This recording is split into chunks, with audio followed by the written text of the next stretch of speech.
할렐루야. 우리 주 예수님의 이름으로 교우 여러분에게 문안드립니다. 오늘은 산상수훈 세 번째 시간입니다. 성경 본문은 마태복음 5장 8절에서 12절의 말씀입니다.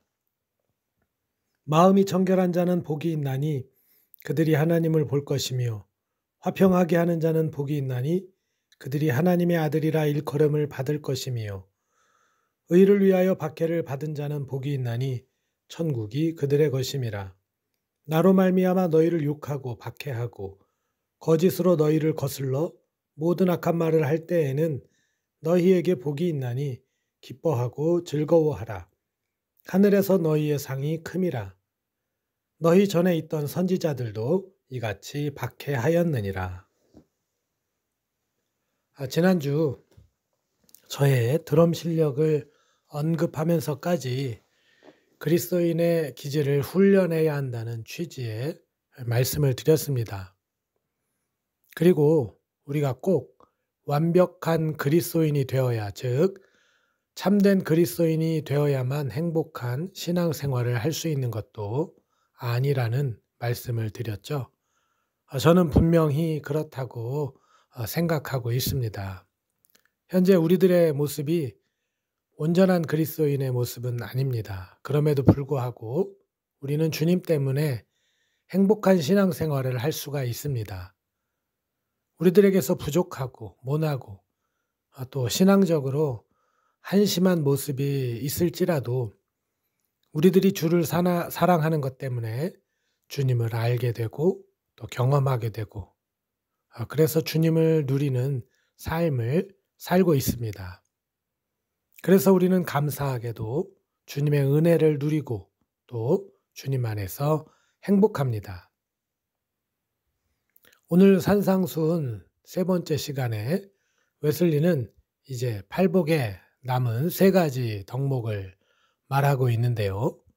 이 또한 우리들이 이루어야 할 삶이라면 정말 말도 안 되게 어려운 일들입니다. 그러나 이 모습들 또한 참된 그리스도인에게서 나타나는 모습이지만 두려워하지 말고 이러한 삶을 살게 되기를 소망하시기를 부탁드립니다. 누가 감히 장담할 것이고 또 그렇다고 어느 누가 안 된다고 하겠습니까? 그러므로 염려는 주께 맡기고 도우시고 인도하시며 우리에게 힘주시는 주님을 의지하면서 오늘 하루도 참된 그리스도인을 소망하는 저와 여러분들이 되시기를 축복합니다. 이런 질문을 먼저 드려봅니다. 하나님을 보는 것이 어떤 것일까요? 혹시 생각해 보신 적이 있으십니까? 그렇다면 질문을 좀 잠깐 바꿔보겠습니다. 오늘, 지금 여러분이 하나님을 뵙게 된다면 어떨 것 같습니까? 사극을 가끔 보다 보면 임금이 암행을 할 때가 있습니다. 그때 사람들은 임금을 임금으로 보지 않습니다. 그러다가 임금의 정체가 드러나면 하나같이 그 앞에 무릎을 꿇고 머리를 조아리는 모습을 보았습니다. 여러분, 우리가 하나님을 지금 보게 된다면 암행하던 임금의 정체를 알게 된 사람들의 반응과 다를 것이 없지 않을까요? 저는 그럴 것 같습니다. 현재 나의 신분 그리고 나의 상태와 너무 어울리지 않는 분을 나의 두 눈으로 지금 뵌다는 것은 정말 상상할 수 없는 일입니다. 그런데 그런 분을 두 눈으로 본다는 것은 아주 두려운 일이죠.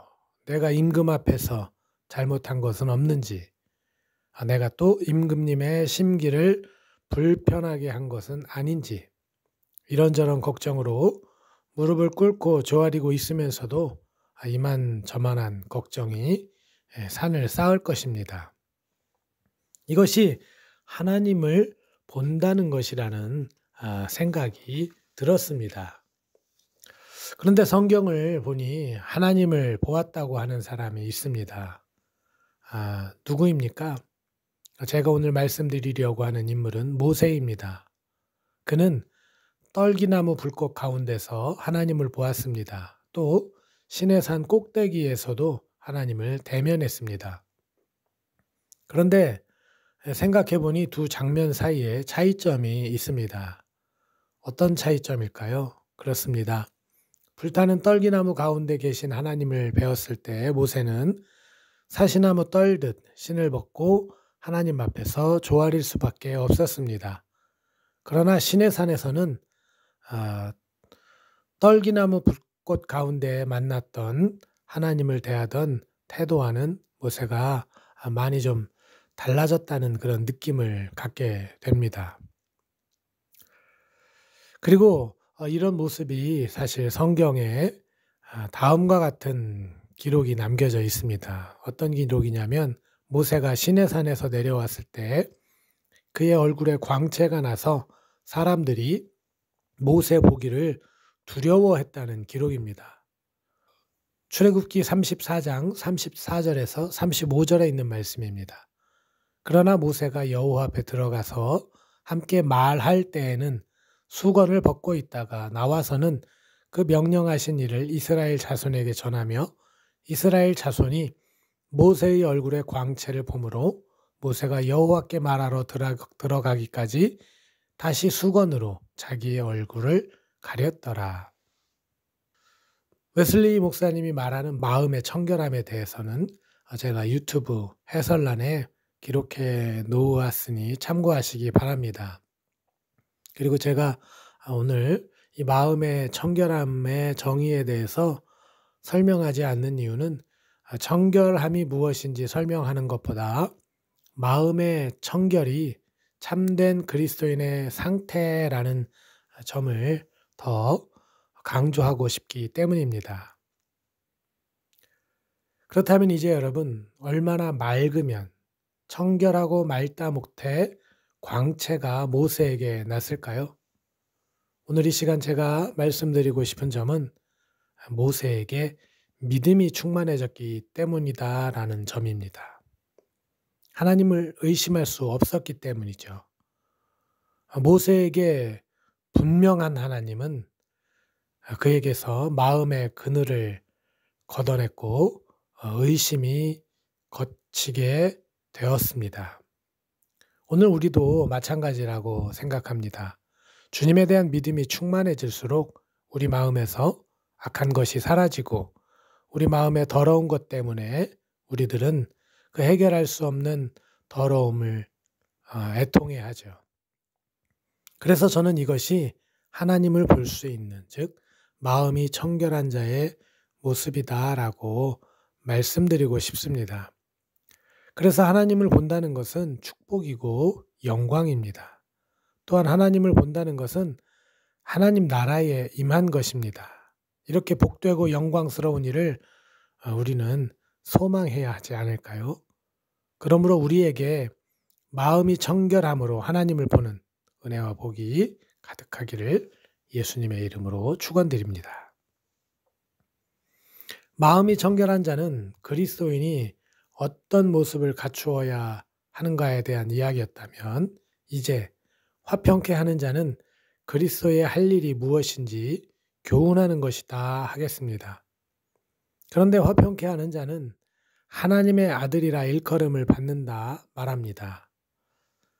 여러분, 이 말씀을 듣고 혹시 무언가 떠오르는 것이 없습니까?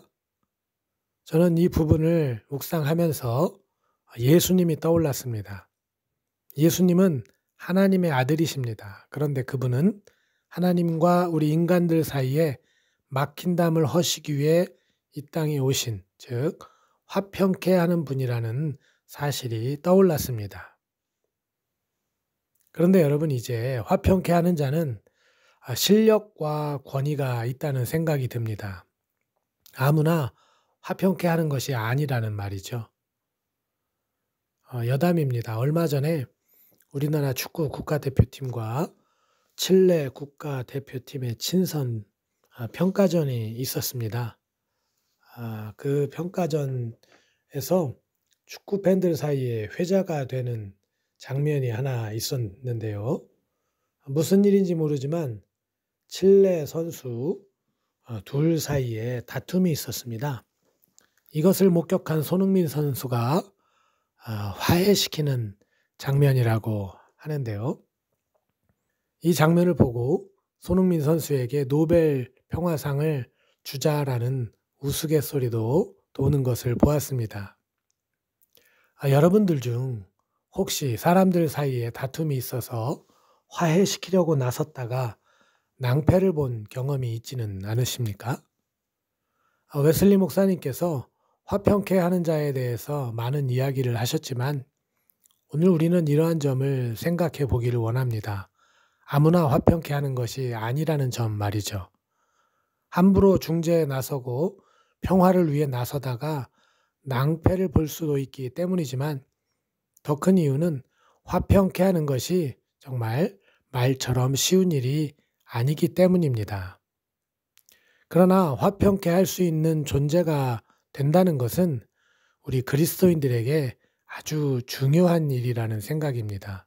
왜냐하면 우리가 예수님을 닮아갈 때 우리들이 지니게 되는 중요한 자질이 바로 화평케 하는 자의 모습이기 때문입니다. 그래서 사도 바울도 이렇게 권면합니다. 에베소서 4장 1절에서 3절 말씀입니다.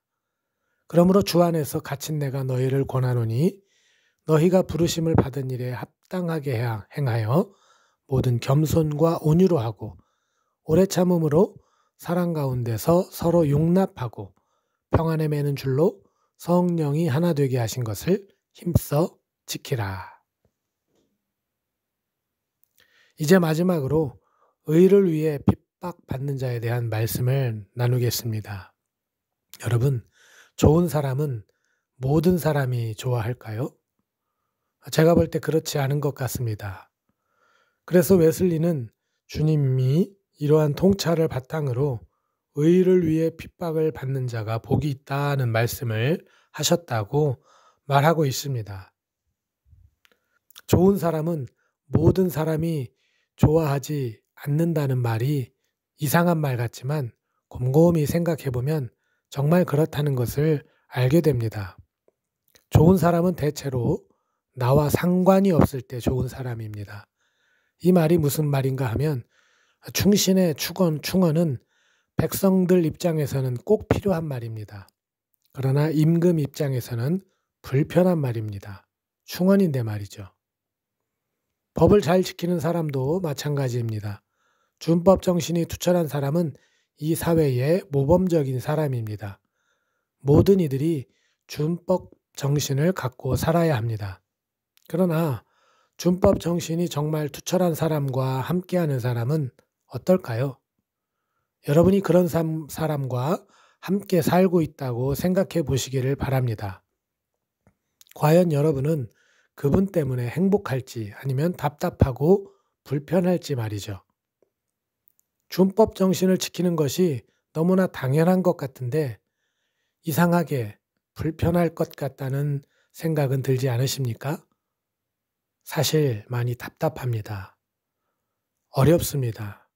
준법 정신이 투철한 사람과 사는 것은 어떨 때는 괴롭습니다. 참된 그리스도인이 된다는 것은 세상에서 가장 좋은 사람이 된다는 의미이겠죠. 남보다 착한 사람, 그저 훌륭한 사람과도 구별이 되는 그런 모습입니다. 왜냐하면 사람으로부터 인정을 받는 것이 아니라 전능하신 하나님으로부터 인정을 받는 것이기 때문입니다. 그런데 이러한 사람은 사실 그래서 세상이 감당하기 어려운 존재입니다. 달라도 너무 다르기 때문입니다.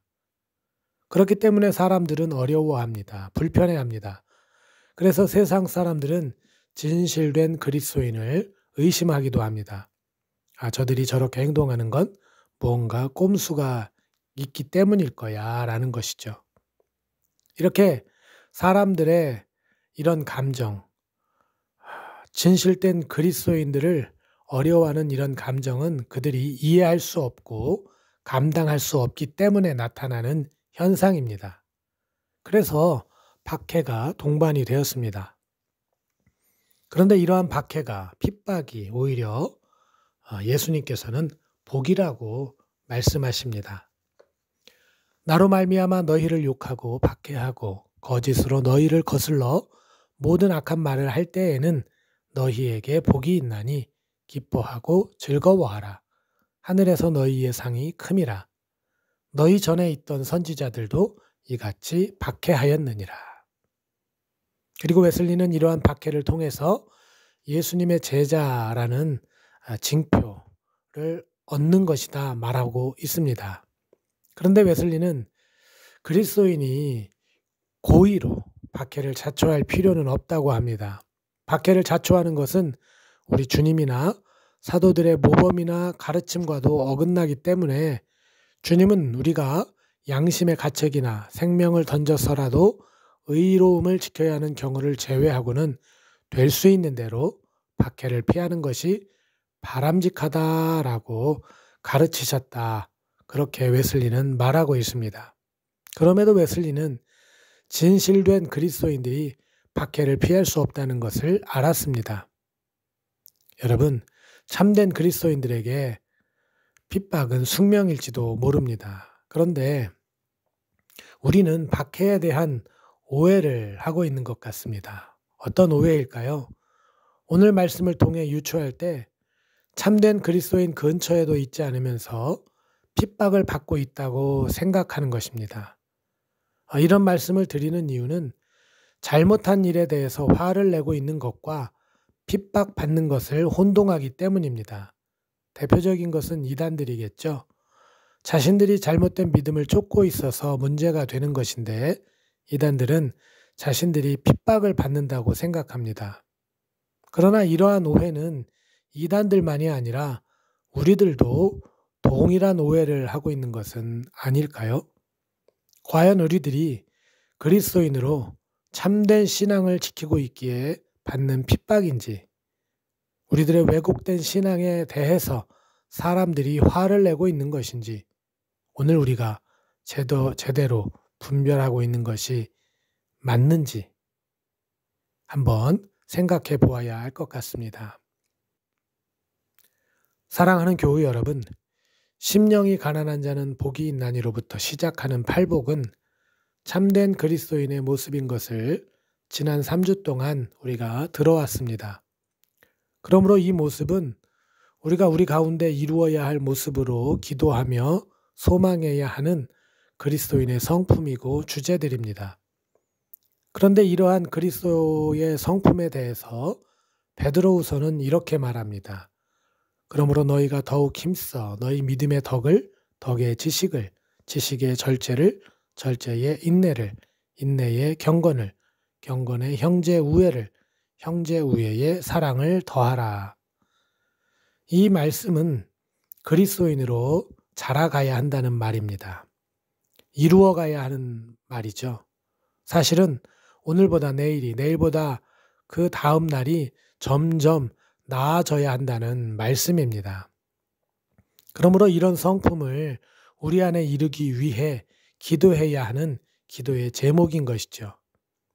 그런데 이러한 노력이 사람의 행위라고 폄하하는 분들이 있을지 모르겠습니다. 그러나 이러한 신앙적 노력과 훈련은 주님의 십자가의 피를 우리 안에 새기기 위한 간절함입니다.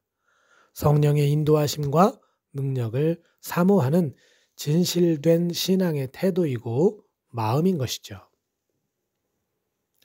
이제 웨슬리 목사님께서 말하는 참된 그리스도인의 상태를 말씀하고 있는 그 팔복, 그 결론의 말씀으로 오늘 말씀을 마치도록 하겠습니다. 우리는 오늘 예수 그리스도가 전해주신 기독교의 참된 모습을 살펴보았습니다. 이것이야말로 예수 그리스도의 참된 종교입니다. 이것이야말로 우리 인간이 본받을 수 있는 하나님의 모습입니다. 하나님이 바라시는 것은 이것이니 보라, 멸시하는 사람들아 너희는 놀라고 멸망하라. 경배하며 외쳐라. 이것이 정녕 내가 핍박하던 나사렛 예수의 종교입니까? 주여, 내가 무엇하기를 원하시나이까? 부디 하나님을 대적하는 자가 되지 않게 하소서 하리라. 이 어찌 아름답지 않을 수 있습니까? 모든 부분이 조화로우며 완벽하게 균형 잡혀 있습니다. 이 얼마나 존귀하고 얼마나 성스러운지요. 이것이야말로 참된 기독교의 정신이며 진수입니다. 이것이야말로 참된 기독교의 본질입니다. 우리는 단지 듣기만 하는 자가 되어서는 안 됩니다. 거울로 자기의 생긴 얼굴을 보는 사람과 같아서 제 자신을 보고 가서 그 모습이 어떠했는지를 곧 잊어버리는 사람이 되어서도 안 됩니다. 오직 자유롭게 하는 온전한 율법을 들여다보고 실천하는 자가 되어야 합니다. 쉬지 말고 이 모든 말씀을 마음속 깊이 새기며 믿음으로 깨어 기도하고 서로 사랑하며 승리자의 관을 얻어야 합니다. 오직 너희를 부르신 거룩한 이처럼 너희도 거룩하고 하늘에 계신 너희 아버지의 온전하심과 같이 너희도 온전하라. 그리스도인이라는 허명이 아니라 팔복의 말씀을 통해 참된 그리스도인을 간구하고 사모하는 저와 여러분이 되시기를 예수님의 이름으로 축복합니다.